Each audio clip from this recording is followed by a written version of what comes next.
সংকটকালীন সময়ে কলকাতা থেকে শহরতলির বিভিন্ন ডিলারদেরকে গান পয়েন্টে রেখে সিলিন্ডার লুট করছে তৃণমূল কংগ্রেস। সংসদ চত্বরে দাঁড়িয়ে এমনই বিস্ফোরক অভিযোগ করেছেন শ্রমিক ভট্টাচার্য।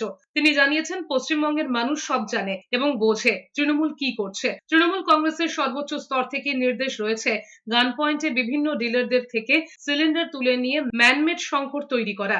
কোন পরিস্থিতিতে রান্নার গ্যাস থেকে বাণিজ্যিক সিলিন্ডার কম পাওয়া যাচ্ছে তা দেশবাসী তথা রাজ্যবাসী বোঝে, আর এর মধ্যেও তৃণমূল কংগ্রেস রাজনীতি করছে।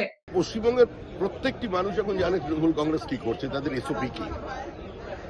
দলের সর্বোচ্চ স্তর থেকে নির্দেশ দেওয়া হয়েছে গান পয়েন্টে বিভিন্ন ডিলারদের থেকে তারা সিলিন্ডার জোর করে তুলে নিচ্ছে, নিয়ে আর্টিফিশিয়াল ক্রাইসিস তৈরি করছে। কোন পরিস্থিতিতে সিলিন্ডার একটু কম পাওয়া যাচ্ছে সেটা দেশের মানুষ জানেন, বোঝেন এবং পশ্চিমবঙ্গ রাজ্যবাসীও বোঝেন।